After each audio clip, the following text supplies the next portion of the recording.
ప్రాజెక్టులు అంటేనే అవగాహన లేదు,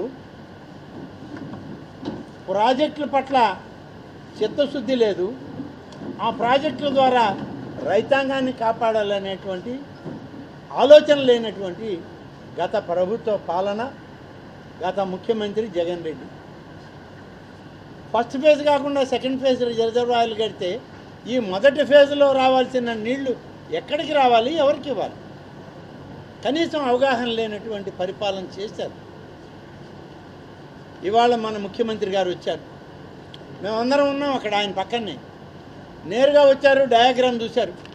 అవి high level canal first pump house కాడ సోమశిలలోనే ఉంది, పనులు ఆగిపోయినాయి సార్, మీరు ఒకసారి చూడండి అని అంటే డయాగ్రామ్ చూశారు ఆయన. 63% మీరు పూర్తి చేశామన్నారు, ఫేజ్ 1లో ఏమేమి చేశారని అడిగాడు. ఇంజనీర్లు చెప్పారు 7 పంప్ హౌసులు పూర్తి చేశాం సార్, దానికి 63% అయిందన్నారు. ఎన్ని ఎకరాలకు నీళ్ళు ఇచ్చారు అన్న, ఒక్క ఎకరాకు కూడా ఇవ్వలేదండి అన్న. ఎందుకు ఇవ్వలేదంటే మొదటి రిజర్వాయర్ పడమటి నాయుడుపల్లి అది మేము పూర్తి చేయలే, రెండవ రిజర్వాయరు పొంగూరు అది కూడా మేము చేయలేదు, ఇవి రెండింటికి రాందే మేము పొలానికి నీళ్ళు ఇవ్వలేము, దీనికి ఎంత ఖర్చు అవుతుంది అని అడిగారు. కొంచెం ఇంచుమించుగా వర్కులకైతే దాదాపుగా 100 కోట్ల రూపాయలు పైన అవుతుంది, ల్యాండ్ అక్విజిషన్కి మరొక 100 చిల్లర కోట్లు అవుతుంది అని అంటే మిగతా రిజర్వాయర్ల పని ముందు కాదు చేయాల్సింది, మొదటి 2 రిజర్వాయర్లు పూర్తి చేస్తే ఎన్ని వందల ఎకరాలకి నీళ్ళు ఇస్తారు మీరు చెప్పండి అన్న. ఈ 2 రిజర్వాయర్లు పడమటి నాయుడుపల్లి, పొంగూరు 2 రిజర్వాయర్లు పూర్తయితే మొదటి విడతలో 20,000 ఎకరాల మెట్ట ప్రాంతానికి మర్రిపాడు మండలంలో నీళ్ళు ఇవ్వగలము. ఈ 2 రిజర్వాయర్ల కింద దాదాపు 15,000 మందికి దాహార్తి తీర్చడానికి నీళ్లు ఇవ్వగలం సార్ అని చెప్తే మొదటగా టేకప్ చేయండి, ఇమీడియట్గా ఎంత డబ్బు కావాలో ప్రపోజల్ ఇవ్వండి, మంజూరు చేస్తున్నాను, ఇక్కడే 2 రిజర్వాయర్ పని మొదలు కావాలి, రేపు సీజన్ నెక్స్ట్ సీజన్కి అంతా రిజర్వాయర్లు పూర్తి చేసి సోమశిల జలాలు తీసుకొచ్చి రైతులకి నీళ్ళు ఇవ్వండి అని చెప్పినటువంటి ఆలోచన పరుడైన ముఖ్యమంత్రి ఇవాళ చంద్రబాబు నాయుడుగా ఈ రాష్ట్రానికి కలిగడం అనేదే మా అదృష్టం అని చెప్పి నేను మనవి చేస్తున్నాను. మరి గత ముందు ముఖ్యమంత్రి ఏమయ్యాడు, ఎందుకు చెప్పలేకపోయాడు ఆ మాట? కాబట్టే ఈరోజు చంద్రబాబు నాయుడు గారిని ఒక విజన్ ఉన్న ముఖ్యమంత్రిగా ప్రజలు కొనియాడుతూ ఉన్నారు. ఇవాళ ప్రతిపక్షాలు ఏమైనా మాట్లాడచ్చు, జగన్మోహన్ రెడ్డి అవగాహన లేనటువంటి తన పాలనలో అన్ని నష్టాలు చేసి వెళ్ళిపోయాడు. ఇవాళ నష్టాన్ని పూడ్చుకుంటూ భవిష్యత్తుకు బాటలు వేసుకునే ప్రభుత్వం మాది. ఇది నిన్న సోమశిలలోనే తెలిపోయింది.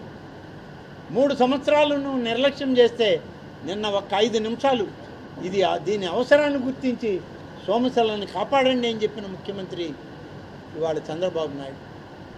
రైతాంగానికి నీళ్ళు ఇవ్వండి అని చెప్పినటువంటి ముఖ్యమంత్రి హై లెవెల్ కెనాల్లో ఎంతవరకు మొదట్లో ఇవ్వగలమంటే 2 రిజర్వాయర్లు పూర్తి చేయడానికి దాదాపుగా 250 కోట్లు ఖర్చు అవుద్దంటే మొత్తం పెట్టి చేయండి, నేను డబ్బు విడుదల చేస్తానని చెప్పిన ముఖ్యమంత్రి.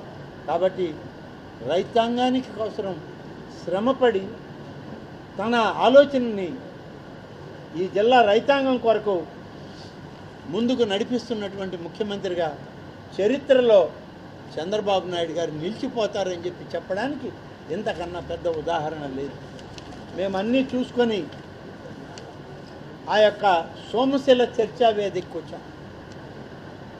చర్చా వేదికలో నేను కూడా అనుకున్నాను, ముఖ్యమంత్రి గారు నన్ను మాట్లాడమంటారు, నేను స్థానిక శాసనసభ్యుడిని, ఈ ప్రాజెక్టుకి సంబంధించి ఆయన చూసిన పనులు చెప్పి అవి మంజూరు చేయించుకుంటే చాలు, ఆయన ఒక సర్ప్రైజ్ విజిట్లో వచ్చాడు, ఎక్కువ మనం చెప్పినా కూడా ఆయన ఇబ్బంది పెట్టిన వాళ్ళం అవుతామని నేను ఏవైతే ఆయన పిన్ పాయింట్ చేసి విజిట్ చేశాడో వాటిని పూర్తి చేసి నిధులు ఇవ్వండి సార్, ఇవి పూర్తి చేసుకుందాం ఈ సంవత్సరానికి, ఈ జిల్లా రైతాంగానికి మా ప్రాంత రైతాంగానికి మేలు జరగద్దని నేనంటే ఆయన ఒక అడుగు ముందుకేశాడు.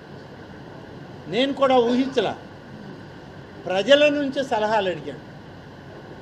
ఎప్పుడైనా ఒక ముఖ్యమంత్రి ప్రజలను సలహాలు అడిగి మీ సలహాలతో నా పరిపాలన సాగుతుంది, సుపరిపాలనకి ఒక కొత్త భాష్యం చెప్తున్నానని చెప్పిన ముఖ్యమంత్రి ఎవరైనా ఉన్నాడంటే అది ఇవాల్టి తెలుగుదేశం పార్టీ అధినేత, ఎన్డీఏ కూటమి నాయకుడు, రాష్ట్ర ముఖ్యమంత్రి శ్రీ నారా చంద్రబాబు నాయుడు.